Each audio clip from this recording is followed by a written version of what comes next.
ఓం శ్రీ గురుభ్యో నమః. ఓం జ్యోతిషాంబదే నమః. ఆస్ట్రోటాక్ బై రాజన్ ప్రేక్షకులందరూ కూడా నమస్కారం. ఈరోజు మనం లగ్న విశేషాలు మనం తెలుసుకుందాం.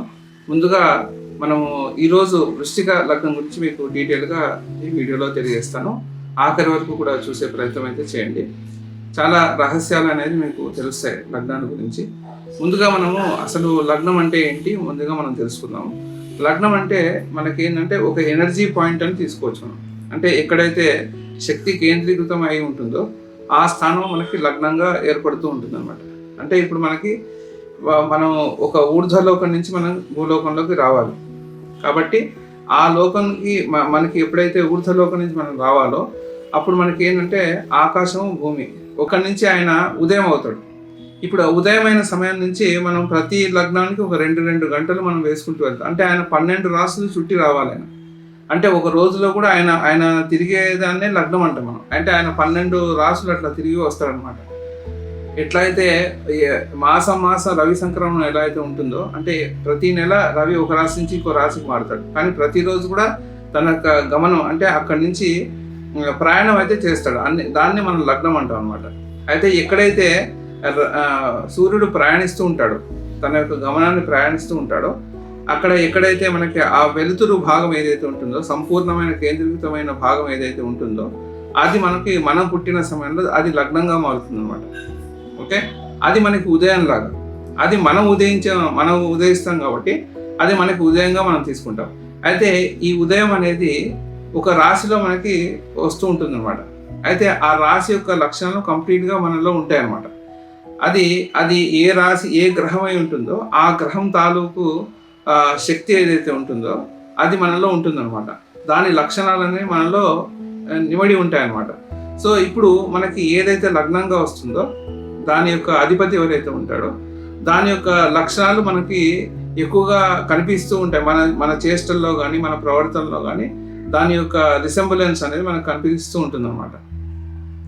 అయితే ఇది ఎందుకు ఇంపార్టెంట్ అంటే ఇప్పుడు ఒక కేంద్రీకృతమైన జోన్ అనమాట అది ఏది లగ్నం అనేది. కాబట్టి ఇదేంటి మన జీవితము అసలు మనం ఒక పైనుంచి ఇప్పుడు మనం ఒక దగ్గరికి వెళ్తాం. ఇక్కడ నుంచి ఒక స్థలానికి వెళ్ళాలంటాం. వెళ్ళినప్పుడు ఏమవుతుందంటే మనం ఒక కారణం చేత మనం బయలుదేరుతాం ఇక్కడ నుంచి.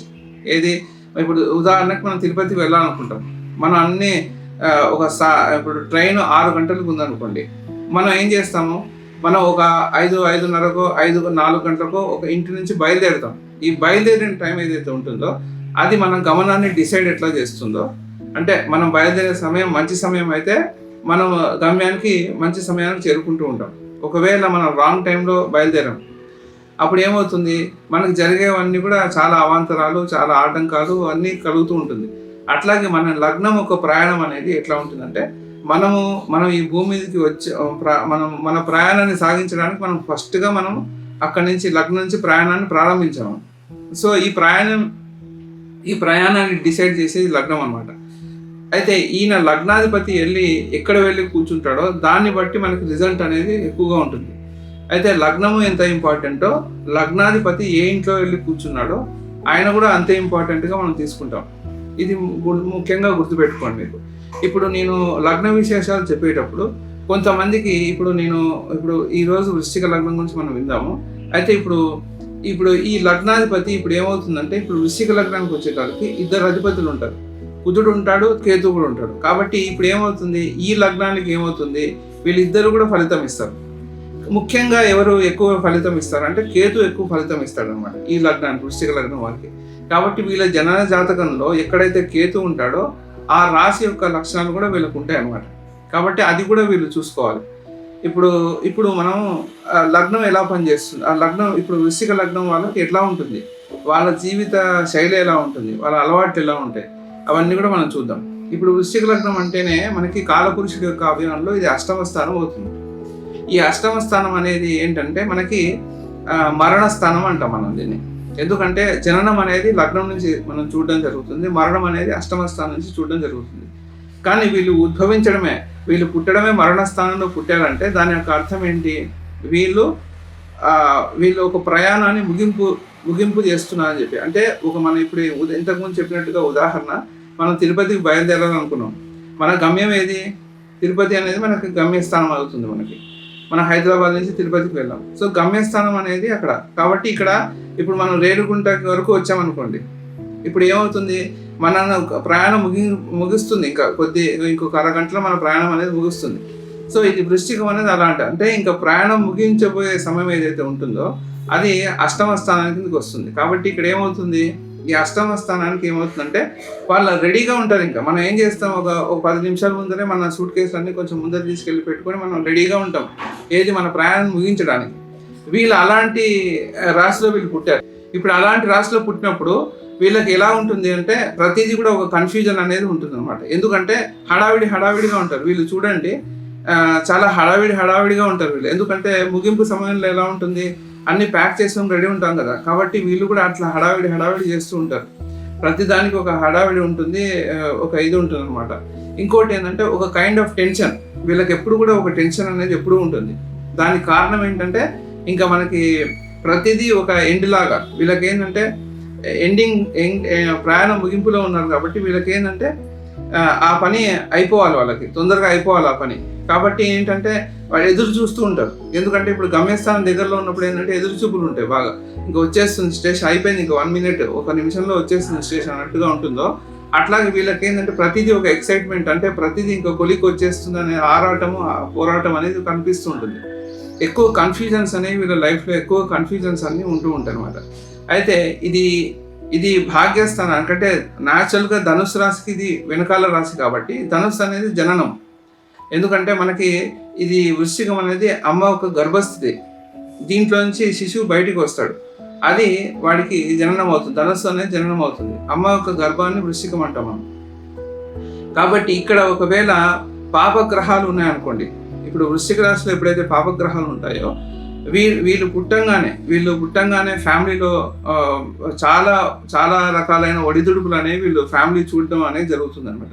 ఉదాహరణకి పాపగ్రహాలు ఏమి మనకి కుజుడు కానీ రవి కానీ శని కానీ రాహు కానీ కేతు కానీ వీళ్ళు వృశ్చికంలో ఉన్నప్పుడు ఏంటంటే వీళ్ళు పుట్టిన కొద్ది సంవత్సరంలోనే వాళ్ళకి విపరీతమైన మార్పులు వాళ్ళ కుటుంబంలో వాళ్ళు చూడగలుగుతారు. ఎందుకంటే ఇప్పుడు వీళ్ళు పుట్టిన లగ్నమే ఎట్లాంటిదంటే హైలీ ట్రాన్స్ఫర్మేటివ్, అంటే చాలా మార్పులు తీసుకొచ్చే రాశి అనమాట ఇది. కాబట్టి అలాంటి లగ్నంలో పుట్టినప్పుడు ఏమవుతుందంటే చాలా రకాలైన మార్పులు వాళ్ళ జీవితంలో అనేది చూడడం జరుగుతుంది. అట్లాగే తండ్రి యొక్క జీవితంలో కూడా తండ్రికి ఒక విపరీతమైన మార్పు అనేది తండ్రి జీవితంలో కూడా జరుగుతుంది. ఎందుకంటే ఇది అష్టమ స్థానం ఎప్పుడైతే పుట్టాడో శిశువు, ఇప్పుడు ఏంటి, తండ్రికి అది ఒక రకమైన ఖర్చు, అంటే వ్యయస్థానం, తండ్రికి ఒక వ్యయస్థానం అవుతుంది. అంటే తనకి ఆ టైంలో విపరీతమైన ఖర్చులు. ఒకవేళ ఇక్కడ పాపగ్రహాలు ఉన్నట్టయితే ఇక్కడ ఏమవుతుంది, తండ్రికి విపరీతమైన అనవసరమైన ఖర్చులు రావడము, ఏదో ఆర్థిక నష్టాలు జరగడం, ఇట్లాంటివన్నీ కూడా ఆ టైంలో వాళ్ళు చూడగలుగుతారు. ఒక్కొక్కసారి ఇంట్లో దొంగలు కూడా పడడం జరుగుతుంది. సో ఇట్లాంటివన్నీ కూడా జరగడానికి అవకాశం ఉంటుంది అనమాట. అంటే ఇవన్నీ ఎప్పుడు జరుగుతాయి, ఎప్పుడైతే వృశ్చికంలో పాపగ్రహాలు ఉంటాయో, ఎప్పుడైనా తల్లిదండ్రులకు కొద్దిగా ఇబ్బందికరమైన సిచ్యువేషన్ అనేది వీడు పుట్టంగానే అవి జరుగుతాయి అన్నమాట. ఏ లగ్నమైనా సరే లగ్నంలో పాపగ్రహాలు ఉన్నప్పుడు ఇంట్లో చాలా విపరీతమైన మార్పులు అనేవి కలుగుతూ ఉంటాయి. అవి అంతగా మంచిగా ఉండవు ఆ మార్పులు. అదే శుభగ్రహాలు ఉన్నాయనుకోండి, ఆ మార్పు సహజంగా చాలా చక్కగా ఉంటాయి. కాబట్టి ఇప్పుడు వృశ్చిక లగ్నంలో పుట్టినప్పుడు, లగ్నంలో ఒకవేళ శుభగ్రహాలు ఉంటే తల్లిదండ్రులకు పెద్ద మార్పులు చేర్పులు పెద్దగా కనిపించవు. సాధారణంగా ఎలా పోతుందో లైఫ్ అలా పోతూ ఉంటుంది. సో ఇది ఒకటి ముఖ్యంగా మనం వృశ్చిక లగ్నంలో చూడవచ్చు అనమాట. అయితే ఈ వృశ్చిక లగ్నం వాళ్ళకి ఏంటంటే వాళ్ళకి అన్నీ కూడా ఒక కన్ఫ్యూజన్తోనే స్టార్ట్ అవుతాయి. ఏ పని స్టార్ట్ చేసినా ఒక ఆటంకం అనేది కలుగుతూ ఉంటుంది. ఎందుకంటే ఈ అధిపతి కేతు ఇక్కడ ముఖ్యంగా. కాబట్టి వాళ్ళకి ఆటంకం లేని ఏ పని జరగదు. ముఖ్యంగా ఆటంకం జరిగిన తర్వాతనే ఆ పని అనేది వాళ్ళకి పూర్తి అవ్వడం అవుతుంది. మొదటిగా ప్రారంభం వస్తుంది ఖచ్చితంగా. కాబట్టి వీళ్ళు దానికి తగ్గట్టుగా వీళ్ళు ఏదైనా చేసుకునే, అందుకోసం మనం ప్రతి ఒక్కరు కూడా విఘ్నాలు రాకుండా ఉండడానికి ముందుగా మనకి కేతు బాధింపు ఇస్తే మనం ఏం చేస్తాం, వినాయకుడినే ఆరాధిస్తూ ఉంటాం. కాబట్టి మొదటిగా అందుకోసం వినాయకుడికి చేసుకొని చెప్తాం. వీళ్ళైతే ఖచ్చితంగా చేసే తీరాలి, లేకపోతే ఇబ్బంది ఖచ్చితంగా కలుగుతూ ఉంటుంది అనమాట. అట్లాగే ఇప్పుడు వీళ్ళకి ఏంటంటే విద్యాస్థానం చూస్తారు. వీళ్ళకి ఎలా ఉంటుందంటే విద్యలో కూడా చాలా ఆటంకాలు రావడానికి అవకాశం ఉంటుంది. ఏదైనా కూడా అది మంచిగా ఉంటుందా చెడుగా ఉంటుందా అనేది పాపగ్రహాలు యుతి చెందినప్పుడు అది చెడుగా ఫలితం వస్తుంది. ఇప్పుడు ఇన్ జనరల్గానే మనం చెప్తూ ఉంటాం ఇవన్నీ. ఇప్పుడు అక్కడ విద్యాస్థానంలో 4, 5 స్థానాల్లో ఎప్పుడైతే పాపగ్రహాలు ఉంటాయో విద్యలో వాళ్ళు ఇబ్బంది పడడం జరుగుతుంది. అదే శుభగ్రహాలు ఉన్నప్పుడు విద్యలో పెద్దగా ఆటంకాలు అనేవి ఏర్పడవు. సో ఇది ముఖ్యంగా మనం గుర్తుపెట్టుకోవాలన్నమాట. అయితే వీళ్ళకి కానీ ఖచ్చితంగా ఒకటి జరిగేది ఏంటంటే, ఇప్పుడు వీళ్ళకి 24 వయసు వచ్చినప్పుడు వాళ్ళు ఖచ్చితంగా ఇల్లు వదిలిపెట్టి దూరంగా వెళ్తారనమాట. ఖచ్చితంగా వృశ్చిక లగ్నం వాళ్ళు ఎవరైనా సరే, అది ఏ గ్రహం ఎక్కడ ఉన్నప్పటికీ కూడా ఇది మటుకు ఖచ్చితంగా జరుగుతుంది వాళ్ళకి. ఈ 24 ఏళ్ళు, 23 నుంచి 25 ఏళ్ళ మధ్యలో ఖచ్చితంగా వాళ్ళు ఇంట్లో వదిలిపెట్టి వాళ్ళు దూరంగా విద్య కోసమనో వేరే దేనికోసమనో వదిలిపెట్టేసి అయితే వెళ్ళాల్సి వస్తుంది. కుటుంబానికి దూరంగా ఉండాల్సిన స్థితి అయితే వాళ్ళకి కలుగుతుంది అనమాట. అట్లాగే వీళ్ళకి బాల్యం అనేది కొద్దిగా ఇబ్బందికరంగానే ఉంటుంది. ఎందుకంటే వీళ్ళకి ఈ బాల్య స్థితిలో ఉన్నప్పుడు వీళ్ళకి చాలా రకాలైన మార్పులు చేర్పులు అనేది కుటుంబంలో జరుగుతాయి. కాబట్టి వీళ్ళకి కొద్దిగా ఇబ్బందికరమైన సిచ్యువేషన్స్ బాల్యంలో చాలా కలుగుతాయి అన్నమాట. సో అది కూడా ముఖ్యమైన విషయం అనమాట. వీళ్ళకి ఎక్కడ అసలు జీవితం ఎక్కడ టర్న్ అవుతుందంటే, ఎప్పుడైతే శుక్రుడు వాళ్ళ జీవితంలో వస్తాడో, అంటే వాళ్ళకి వివాహం కావాలి.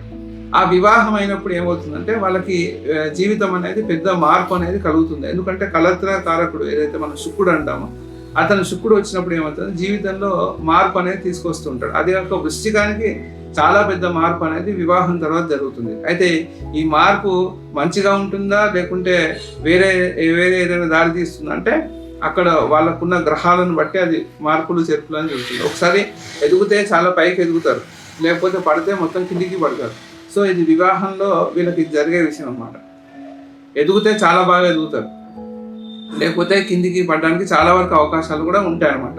కాబట్టి ఇది వీళ్ళు మనకి వివాహ సంబంధాలు చూసేటప్పుడు వాళ్ళ జాతక పొంతనాలు ఇవన్నీ చూసి అది నిర్ణయం చేసుకోవాల్సిన విషయం ఇది. కాబట్టి వీళ్ళకి అదృష్టం ఎప్పుడు కలిసి వస్తుంది? మామూలుగా వీళ్ళకి అదృష్టం కలిసి వచ్చే వయసు వీళ్ళకి 25 ఏళ్ళకి వీళ్ళకి ముఖ్యమైన టర్నింగ్ పాయింట్. అంటే ఇప్పుడు నేను ఏదైతే 24, 25, 23 నుంచి 25 మధ్యలో వీళ్ళు ఇంటి నుంచి బయటకు వెళ్తారని చెప్పానో, అదే సమయంలోనే వీళ్ళ జీవితంలో అదృష్ట సమయం అని కూడా మనం చెప్పవచ్చు. ఆ టైంలోనే వీళ్ళకి అదృష్టం కలిసి వచ్చే సమయం అని కూడా మనం తీసుకోవచ్చు అనమాట. ఆ టైంలో వాళ్ళు అంటే ఈ అదృష్టానికి పునాది అని చెప్పొద్దు. అదే అదృష్టం అంటే ఆ టైంలో నాకేం రాలేదే, నాకేం ఆ టైంలో కోట్లేం రాలేదు కదా, అట్లా చూడకండి. ఏ దానికైనా ఒక బీజం అంటూ ఉంటుంది. అంటే మీరు ఒక మెట్టు ఎక్కడానికి అది మొదటి సమయంగా అది తీసుకోవచ్చు. మనం జీవితంలో ఒక నిర్ణయం తీసుకొని ఒక వృత్తిని చేపట్టి అక్కడ ఉండిపోవడం కావచ్చు, అక్కడి నుంచి మీరు ఎదగడం కావచ్చు, అది ఒక బీజం లాంటిది. అది స్టార్టింగ్ పాయింట్ అక్కడ. కాబట్టి వీళ్ళకి స్టార్టింగ్ పాయింట్ ఎక్కడ పడుతుందంటే 23 నుంచి 25 మధ్యలో, 23, 25 ఏళ్ళ మధ్యలో వీళ్ళకి స్టార్టింగ్ పాయింట్ ఆఫ్ ద జీవితం అనేది అక్కడ ప్రారంభం అవుతూ ఉంటుంది. కాబట్టి అక్కడి నుంచి వీళ్ళు జీవితం అనేది రైజ్ అవ్వడం అనేది స్టార్ట్ అవుతూ ఉంటుంది అనమాట. తర్వాత వీళ్ళకి 34 నుంచి 36 ఏళ్ళ మధ్యలో వాళ్ళకి ఏంటంటే విపరీతమైన ఖర్చులు ఇట్లాంటివి సంభవించే అవకాశం ఉంటుంది.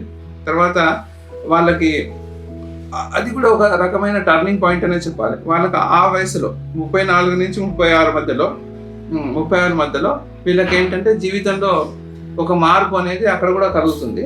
ఆ మార్పు కూడా వీళ్ళకి ఎలా ఉంటుందంటే ఒక జీవితంలో ఒక ముందుకు వెళ్ళడానికి ఒక సహకరించే స్థితిలోనే ఉంటుందన్నమాట. సో అది కూడా మీరు గుర్తుపెట్టుకోవాలి. తర్వాత ఇంకోటి ఏమంటే, వృశ్చిక లగ్నం వాళ్ళకి మెయిన్గా అధిపతిని నేను ఎవరు చెప్పాను, వీళ్ళకి కేతువు ముఖ్యంగా. ఈ వృశ్చిక లగ్నం వాళ్ళకి ముఖ్యంగా 2 గ్రహాలు తీసుకుంటాం మనకి.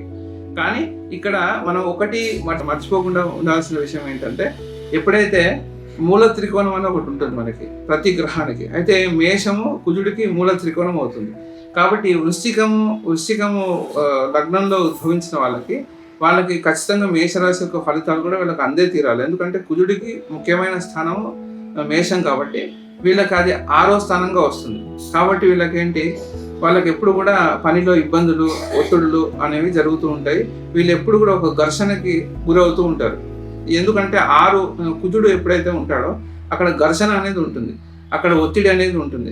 కాబట్టి ఇక్కడ ఘర్షణ అనేది వాళ్ళ వృత్తిలో ఎప్పుడు కూడా ఒక ఘర్షణ అనేది వాళ్ళు ఎప్పుడూ చూస్తూ ఉంటారు. వృత్తిలో ఎప్పుడూ ఘర్షణ ఉంటుంది వాళ్ళకి. సో ఇది వాళ్ళు దాన్ని కనుక్కొని దానికి తగ్గట్టుగా పరిహారాలు అనేది వాళ్ళు ఖచ్చితంగా చేసుకోవాల్సి ఉంటుంది. ఎప్పుడు కూడా చూడండి, వాళ్ళకి వృత్తిలో ఏదో ఒక గొడవలు ఉంటుంది. ఇంకోటి ఏంటంటే, వాళ్ళకి బంధువర్గంలో కూడా అంతగా కలవడం అనేది ఉండదు వీళ్ళకి. ఎందుకంటే అక్కడి నుంచి కూడా వీళ్ళకి కొంచెం వ్యత్యాసం అనేది ఏర్పడుతూ ఉంటుంది అనమాట.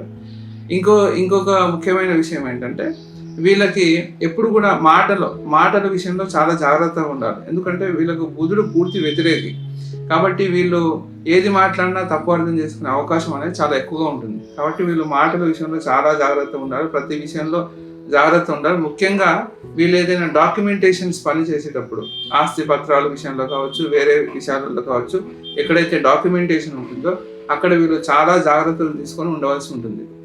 అయితే ఇది ఇలా మనం ఒక్కొక్కటిగా మనం చూసుకుంటూ వెళ్ళొచ్చు. అయితే నేను జ్యోతిష్యం క్లాసెస్ అయితే తీసుకుంటున్నా. ఎవరికైతే జ్యోతిష్యం నేర్చుకోవాలని ఇంట్రెస్ట్ ఉందో ఖచ్చితంగా వాళ్ళు జ్యోతిష్యం నేర్చుకోవడానికి నన్ను సంప్రదించవచ్చు. నా కాంటాక్ట్ నెంబర్, డీటెయిల్స్ అన్నీ కూడా ఉంటాయి అన్నమాట. సో ఇంకా డీటెయిల్గా మనం తెలుసుకుంటాం. అండ్ ఇప్పుడు ఏంటంటే ఇప్పుడు యూట్యూబ్లో చెప్పేవన్నీ కూడా అంత డీటెయిల్గా మనం చెప్పలేము. సో కొంతవరకే చెప్పగలుగుతాం.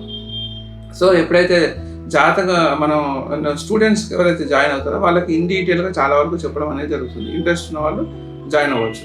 ఇప్పుడు మనకి వృశ్చిక లగ్నం వాళ్ళకి మెయిన్గా ఏంటంటే ఎవరైతే కలత్ర స్థానం, అంటే వీళ్ళకి మెయిన్గా సప్తమ స్థానం ఏదైతే ఉంటుందో అది ధనస్థానంగా మనం చూస్తూ ఉంటాం. కాబట్టి వీళ్ళకి ఆర్థిక అభివృద్ధి అనేది వివాహం తర్వాత ఆర్థిక అభివృద్ధి ఇవన్నీ కూడా వాళ్ళకి జరుగుతూ ఉంటుంది.